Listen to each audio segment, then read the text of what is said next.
All right, guys, we're back with another interview. It's your host, that boy Josh, and today we're here with AKT. Hello. AKT. So can you tell us a little bit about what you do? What's your passion right now? So my passion right now is hair, sneakers, and fashion. Simply Hair, sneakers. sneakers, fashion. Okay, I like to hear that. So we're just about to start with the first one. Hair, Okay. hair. What you got going on with the hair? So hair, I am definitely navigating my way through the hair beauty industry. Kind of pointless because I don't know how to do hair. Okay.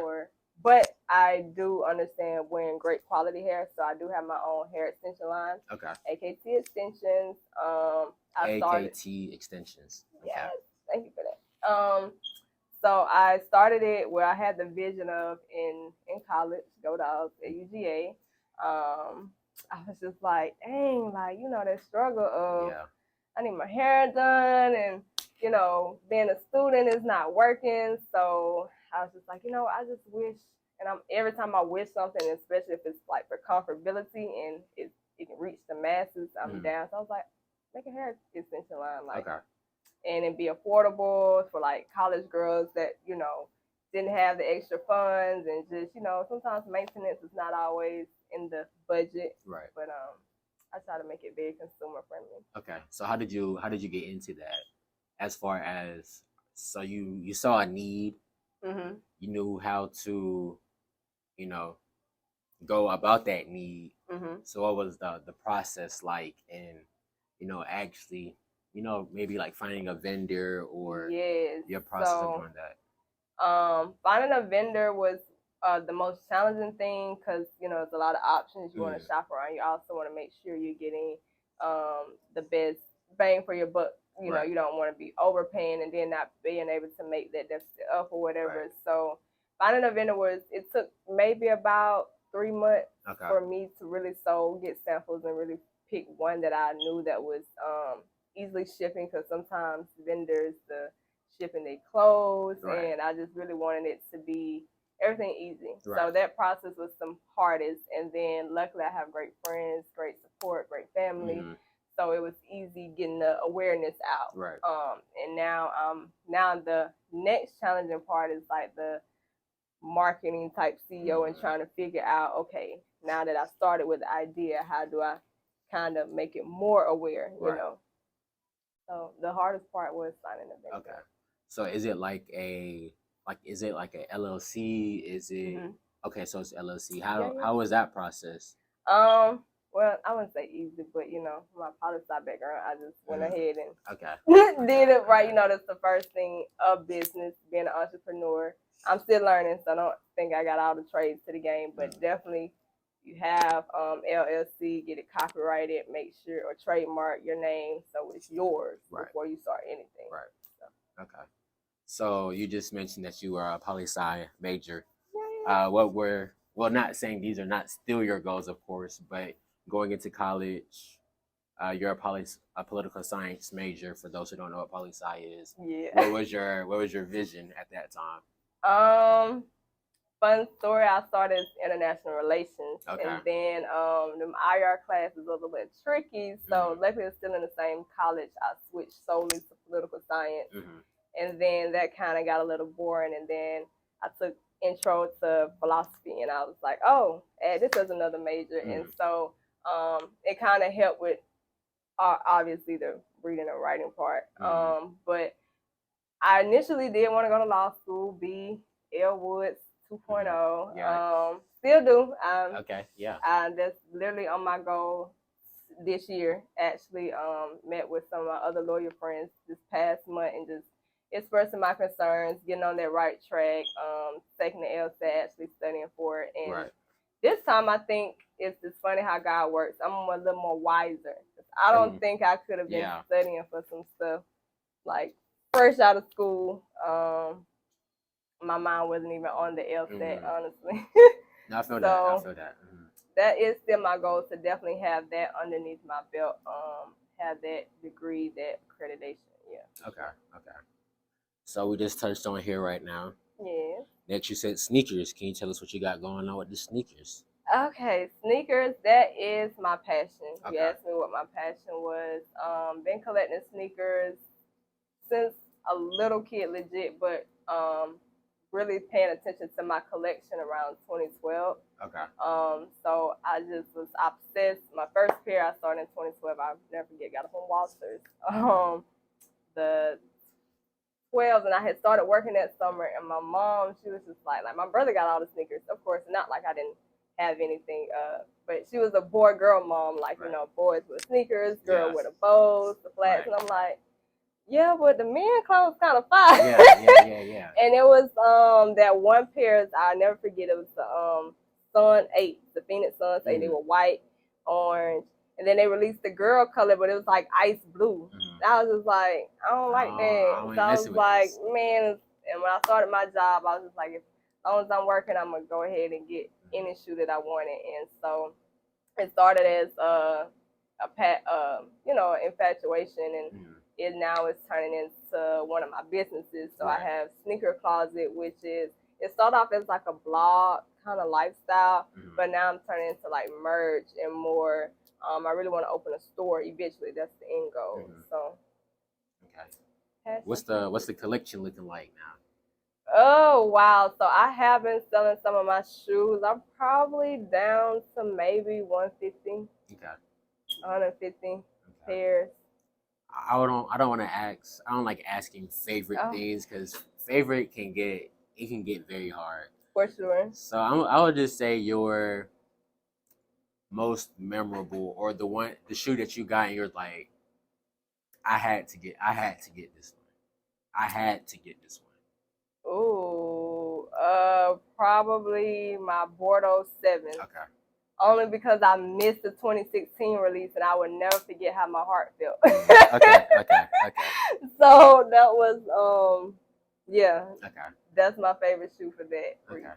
We're gonna go back a little bit because you just mentioned Sneaker Closet. You said Sneaker Closet, right? Yeah. Can you tell the viewers, tell the audience what that is?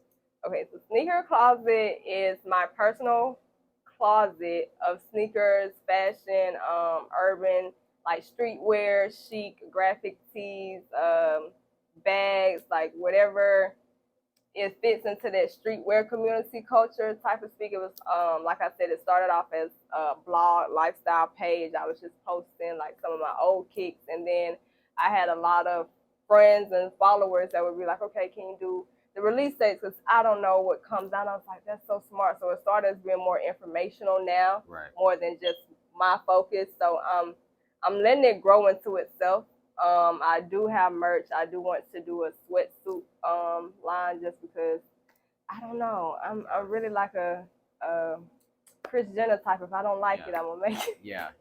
No, that's what you gotta do though. Yeah. You know what I'm saying? So I'm definitely watching it grow, but I do know the end goal is where I would love to have like a sneaker boutique in LA, like for sure. Oh, that'll be smooth. That would be smooth.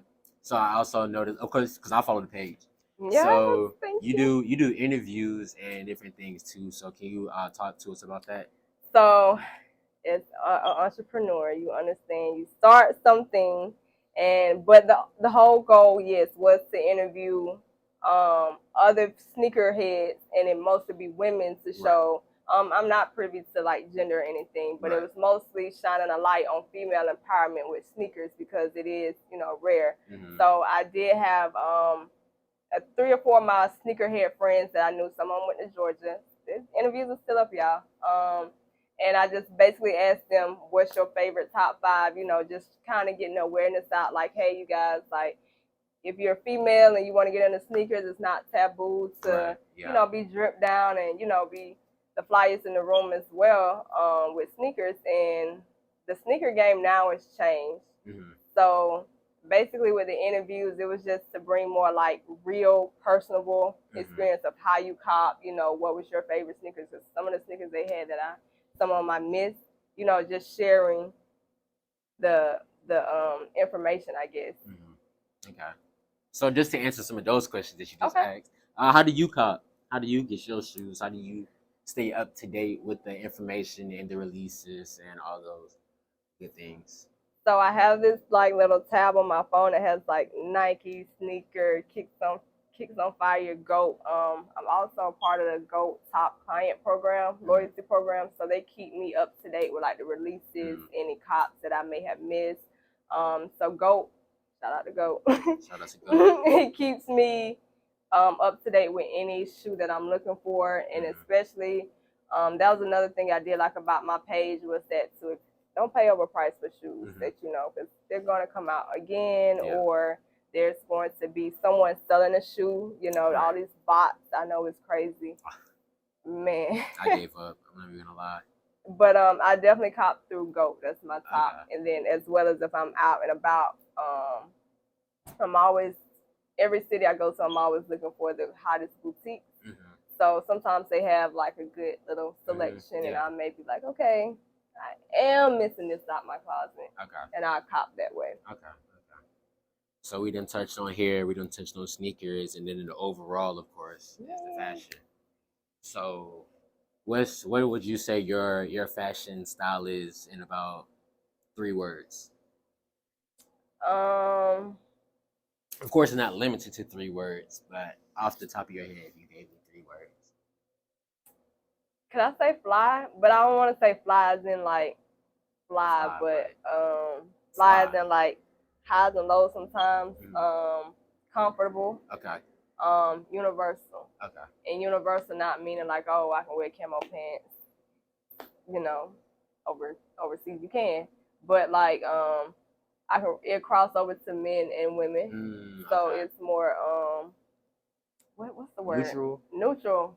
Yeah, neutral or unisex? Yeah, I guess unisex is way better than universal. Yeah. So one of my styling friends actually told me that he liked that my style can reach men and women. Right.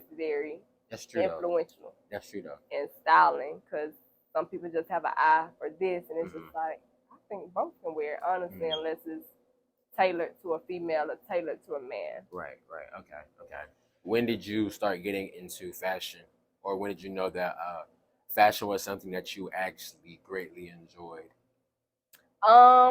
I honestly, literally love sitting in my closet. Like, it just brings me so much peace just seeing clothes. I do wish I was a fashion merchandising major just so I could know more, history and information about it. But just clothes, and I guess the freedom of expression through like what you wear. So more of tricking the eye sometimes, like, color blocking as they would say, or it was just easy. Like some people can paint and you be like, how do you do that? And it's just like, I just do a circle. I wouldn't say it came natural or not like that, but it was easy and fun, and I really loved doing it. And I was just like, there's no way that I can't translate that into like my occupation. Right. So that was the main part. Okay. So what would you say that the occupation that you have now included in fashion would be?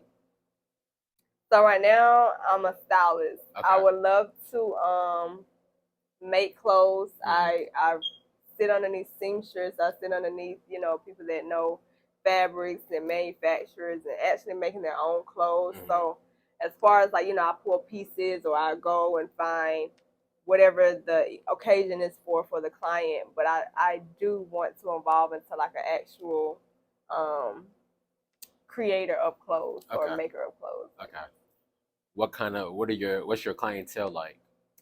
So when I first started, it was literally anyone. Let me see your mic. All right. Open. I'm about to see though. Yeah, you can see. I just noticed I didn't see after a while. But you should be good. Okay. Yeah. If it's good, then y'all see this part. If y'all don't, then y'all don't see this part. Yikes. Apologize. How would it work?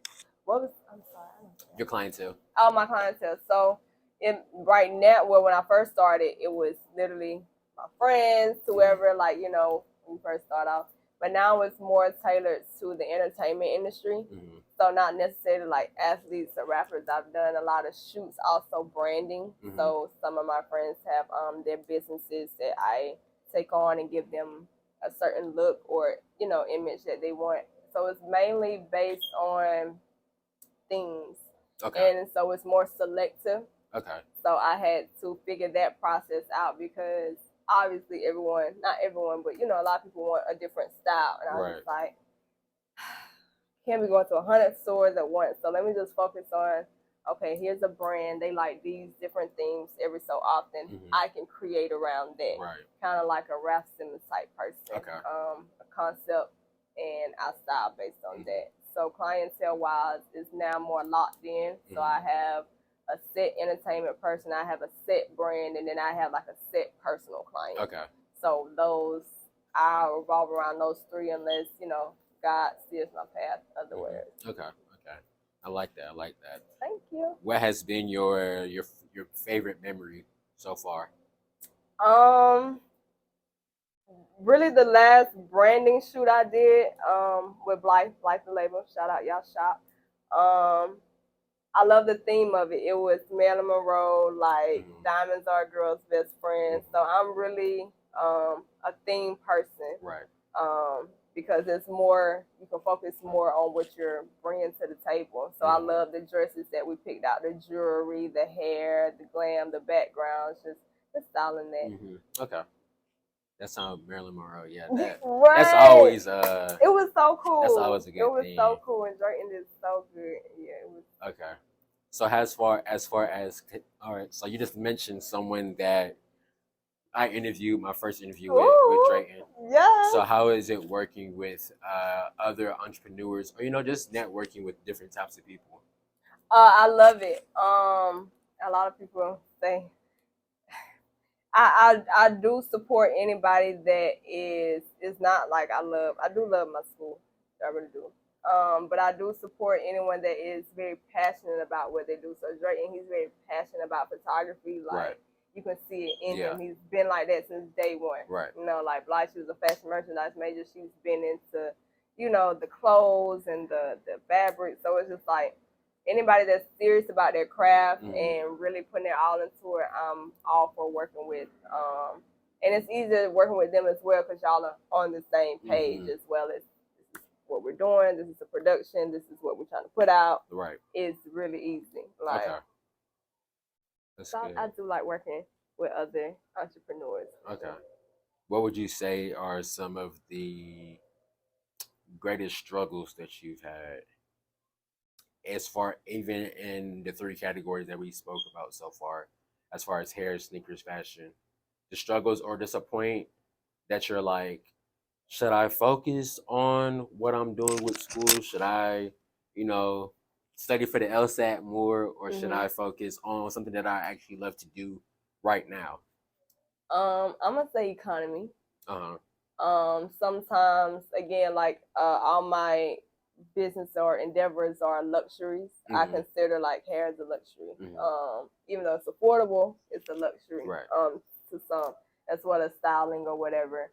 That would be my greatest struggle because it's not about what I do. It's like when I can do it. Right. So it's like if the economy is bad, the brand or whoever the client may not doing as well as themselves. Therefore, it piggybacks on me. So that's when I'm like, dang, I should have got that 9 to 5. Yeah. Okay. So when did you figure out all throughout the different factors that could very much dictate how this goes? You said, I know this is something I like to do. I know I can do this 9 to 5, or I can do this, more traditional route. What still made you go with the route that you're on right now? So, not gonna lie, COVID hit, so I was able to, use my golden ticket, get a job, and work that way, as well as it was work from home. So now I was like, dang, now I really can have kind of time to, all right, take a little break, shoot a little sneaker video, So I was like, but then I was zone out when I clock back in and be like, well, dang, I do need to post. So my mind just started saying entrepreneur more than like money or status or anything that came with it. It was just like my mind. And if you know me, my mind, once it's in my mind, it's over with. So I was like, yeah, I got to make this work. And it was in my spirit as well as, I sat with God, and it was just so evident. Like, when he really put it on your mind to do it, you're going to do it. You're going to do it. Yeah. Like, and it's not nothing cliche as well, because I am mature now, so I understand everything, your parents say. But it was just in my heart and my mind to just pick doing hair, fashion, and sneakers more than political science. But then it's like, okay, I'm tired of sometimes going into these meetings and not saying they think this or whatever, but I rather just say, y'all talking to a lawyer right now. Right. So either you know what I'm saying? Like, let's get straight to the business part. So that is the thing that I do want to, just as an accolade, I guess, more as, put some respect on my name. Right. So you would kind of combine the two. Okay. That's a good idea. That's actually, that's how you're really supposed to do things. You have your passion, then you still, not even saying the other part isn't a passion as well, but you have what you know that you're good at also. And the best thing is just to combine both of those gifts together and, use them for the greater good. For sure. Okay. For sure. Can you give us a little fit check? Fit check. Actually, one of my cool grades was, that was just the mood I was in. It was very cool, chill. Okay. Wearing one of my best friend's brand, Black Butterfly. It's Black History Month, and I support anything Black owned. And I don't know, I've been obsessed with butterflies and threes lately. Weird spin. And so I got this coat. I bought this actually in Chicago. Okay. Up north, they have the best coats. Because I thought it was gonna be cold. Yeah. In Georgia. But you know how our weather goes. Right, one day it's 80, the next day for sure it's 20. So again, that comfort and universal. Okay. Okay. And the bag? Oh, the bag, definitely a great birthday present. So I am into bags now. I hate that once I'm off sneakers, I kind of got my collection a little stacked.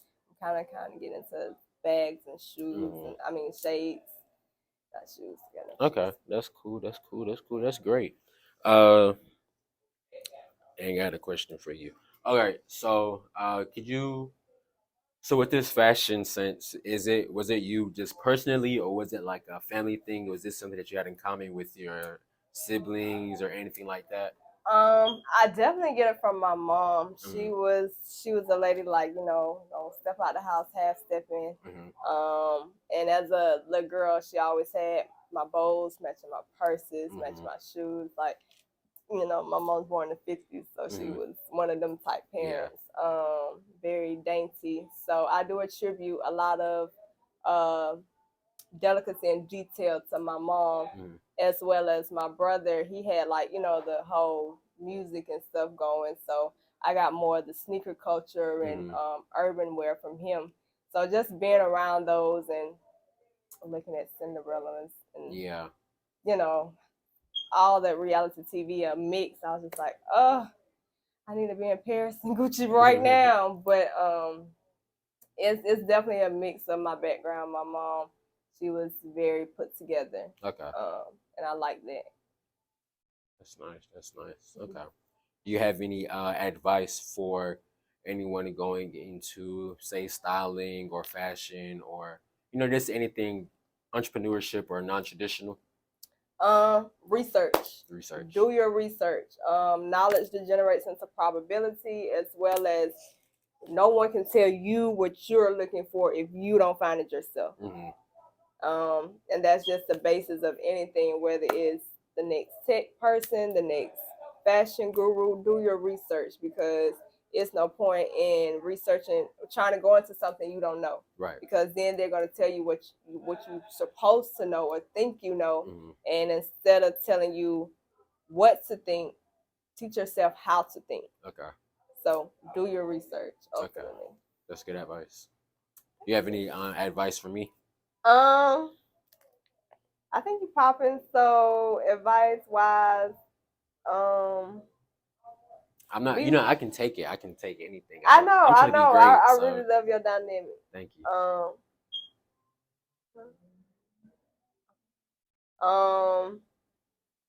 Just be yourself more. Mm-hmm. Like you have a total good vibe. Just be yourself way more. Okay. Not way more. Like just do the most and that. Yeah. Yeah, like pop your shit. Mm-hmm. In a sense of not like, oh, I'm this, but literally pop your shit. It reach across rooms that your thing is not arrogance, it's not anything. Any real person gonna respect it, Mm-hmm. and any real person gonna see it. Right. So just actually be yourself. Okay. People do say that. People have been telling me that, and I've been trying low key, but I be getting nervous. Not really. I am. I'm the most. I'm very nervous and shy. So. Okay, no, but I really am going. I really need to do that because a big part of this is for me to be more authentic in this.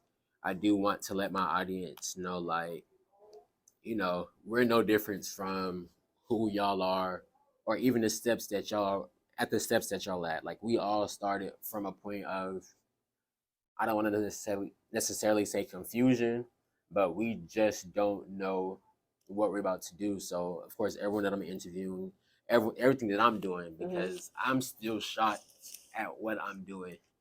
But I just had to start doing the first interview and go to the second, the third, the fourth, the fifth. For sure. And that's what it do. Keep it going. If you don't do the small steps now, there's no point in trying to do it all in one leap. Right. So attack it now, regardless of how far you think you're gonna step. Just step. All right. You gotta step. You know. Step. If you're a step it in step. That's what yeah said. Yeah. All right. So I got my final question. You like numbers? You good with numbers? You mentioned 333 earlier. You mentioned something else with some numbers earlier, I guess. So I'm an odd number. And I dropped one letter, and now I'm even. What am I? I'm an odd number. I dropped one letter, and now I'm even.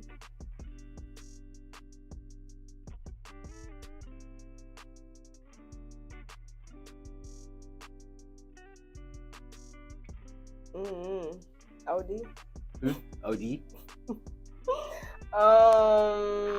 drop odd. I'm an odd number. Then I drop one letter. What am I? 0. 0. No, if you're odd number, you drop one, you become even. I'm stumped. I'm 7. Wait, how? You see, when you got the 7, and then you drop a letter, you drop that S, and now I'm even. Yeah. I like that. It got me. All right, guys. Thank you for tuning into Paid in Passion. Yeah. Let your passion work for you. Yes. I love that. That was good.